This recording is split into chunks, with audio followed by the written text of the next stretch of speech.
इस वीडियो में आपको बताएंगे कि ट्रांसफार्मर की ईएमएफ मसावात को कैसे अख़ज़ किया जाता है, यानी how to drive EMF equation of transformer. तो इससे पहले एक क्वेश्चन ज़हन में आता है कि ट्रांसफार्मर की ईएमएफ मसावात को बनाया क्यों जाता है।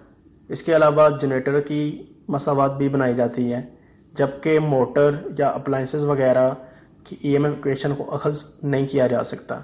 इसकी क्या वजह है कि हम किन मशीन्स की ईएमएफ इक्वेशन बना सकते हैं और कौन सी मशीनों की ईएमएफ इक्वेशन नहीं बना सकते।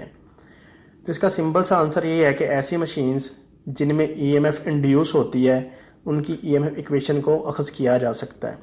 जैसे जनरेटर में वोल्टेज इंड्यूस होते हैं, ट्रांसफार्मर में वोल्टेज इंड्यूस होते हैं, तो इनकी ईएमएफ इक्वेशन को बनाया जा सकता है। जबकि मोटर या दूसरी अप्लाइंसेस जिनमें वोल्टेज इंड्यूस नहीं होते, जो पावर को कंज्यूम करती हैं, उनकी ईएमएफ मसावात को अख़ज़ नहीं किया जा सकता। अब दूसरा क्वेश्चन ये ज़हन में आता है कि इसको बनाने का मकसद क्या होता है। तो ईएमएफ इक्वेशन बनाने का मकसद ये होता है कि हमें ये पता चल सके कि वो मशीन जिसमें वोल्टेज इंड्यूस हो रहे हैं उसका इन्हसार किन फैक्टर्स पे होगा, कि अगर हम वोल्टेज के लेवल को, वोल्टेज की मिकदार को कम या ज़्यादा करना चाहते हैं तो किस तरीके से, किन फैक्टर्स को चेंज करके उस मशीन में वोल्टेज के लेवल को कम या ज़्यादा कर पाएंगे। तो अब बात करते हैं कि ट्रांसफार्मर की ईएमएफ मसावात को अख़ज़ किस तरह से करेंगे। ट्रांसफार्मर की ईएमएफ मसावात अख़ज़ करने के लिए उन फैक्टर्स को इस्तेमाल किया जाता है जिनके ज़रिए ट्रांसफार्मर की प्राइमरी और सेकेंडरी वाइंडिंग्स में ईएमएफ इंड्यूस्ड होती है। ये फैक्टर्स प्राइमरी और सेकेंडरी वाइंडिंग के चक्रों की तादाद, कोर की फ्लक्स डेंसिटी, कोर के अमूदी तराश का रकबा और एसी इनपुट वोल्टेज की फ्रिक्वेंसी हैं। तो अब फ़र्ज़ करें कि प्राइमरी वाइंडिंग के चक्रों की तादाद यानी number of primary turns N1 है और सेकेंडरी वाइंडिंग की टर्न्स की तादाद N2 है। ज़्यादा से ज़्यादा फ्लक्स डेंसिटी जिसको वेबर फी मरबा मीटर में मालूम किया जाता है वो B मैक्सिमम है। कोर का अमूदी तराश का रकबा जिसको मरबा मीटर में लिया जाता है उसको A से ज़ाहिर कर रहे हैं। कोर में फ्लक्स की ज़्यादा से ज़्यादा मिकदार जो वेबर में होती है वो फाई M है और एसी इनपुट वोल्टेज की फ्रिक्वेंसी साइकिल फी सेकंड या हर्ट्ज़ में F है। तो ये शक्ल देखें तो इसके मुताबिक साइकिल के चौथाई हिस्सा में यानी 1/4 F सेकंड में फ्लक्स की मिकदार 0 से बढ़कर ज़्यादा से ज़्यादा हो जाती है।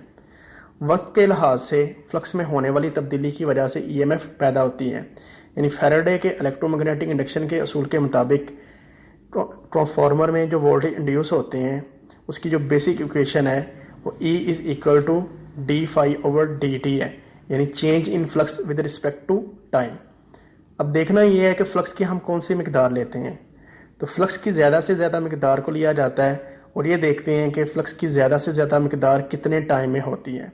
तो जैसे पहले भी बात हो गई कि फ़्लक्स की ज़्यादा से ज़्यादा मिकदार 1/4 F टाइम में ज़्यादा से ज़्यादा हो जाती है।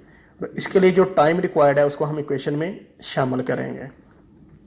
तो अब ये जो वैल्यूज़ हैं कि d∅ = फ्लक्स मैक्सिमम और dt = 1/4 F, तो इसको जो बेसिक इक्वेशन है E = d∅/dt इसमें पुट कर देते हैं। तो ये हमारे पास जो इसका आंसर आएगा वो होगा 4F∅m। इसकी वैल्यू हम लेते हैं वेबर पर सेकंड या वोल्ट में। अब देखें ये जो मसावात है ये एक टर्न में पैदा होने वाली ईएमएफ की औसत मिकदार है। अब ये देखना होता है कि ट्रांसफार्मर में वोल्टेज किस शक्ल के पैदा होते हैं। तो हम जानते हैं कि ट्रांसफार्मर साइनोसाइडल वोल्टेज जनरेट करता है। तो अब पैदाशुदा ईएमएफ की आरएमएस वैल्यू मालूम करने के लिए मालूमशुदा एवरेज वैल्यू को फॉर्म फैक्टर से मल्टीप्लाई करते हैं। जो साइनोसाइडल वेवफॉर्म होती है उसका फॉर्म फैक्टर 1.11 होता है। तो अब आरएमएस वैल्यू मालूम करने के लिए जो पहले से मालूमशुदा हमारे पास एक इक्वेशन है उसको फॉर्म फैक्टर से मल्टीप्लाई करेंगे। तो 4F∅m जो एक टन में पैदा होने वाली एवरेज वैल्यू है इसको मल्टीप्लाई कर देंगे फॉर्म फैक्टर यानी 1.11 से। तो ये हमारे पास इक्वेशन बनेगी 4.44 F∅m इन वोल्ट। अब ये जो मसावात है ये एक टन में पैदा होने वाली ईएमएफ की आरएमएस वैल्यू है। अब अगर हम प्राइमरी वाइंडिंग में कुल पैदाशुदा ईएमएफ की आरएमएस मिकदार को मालूम करना चाहते हैं तो इस मालूमशुदा इक्वेशन से मल्टीप्लाई करेंगे प्राइमरी वाइंडिंग के कुल चक्रों को। तो अब ये इक्वेशन बनेगी 4.44 F5M मल्टीप्लाई बाई N1। या इसको इस तरह से भी लिखा जा सकता है कि 4.44 FBM A N1 वोल्ट। बिल्कुल इसी तरह सेकेंडरी वाइंडिंग में कुल पैदाशुदा EMF की RMS मिकदार को सेकेंडरी वाइंडिंग के चक्रों की तादाद से ज़रब देकर हासिल कर सकते हैं, यानी इंड्यूस EMF पर turn in RMS multiply by number of secondary turns, यानी ये इक्वेशन बनेगी 4.44 F5M N2। या इसको इस तरह से भी लिखा जा सकता है 4.44 FBM A N2 in volt. एक बड़ी अहम बात यह है कि प्राइमरी और सेकेंडरी दोनों वाइंडिंग्स में EMF पर turn, B maximum, phi maximum और A यानी एरिया की मिकदारें कीमत में हमेशा एक जैसी होती हैं।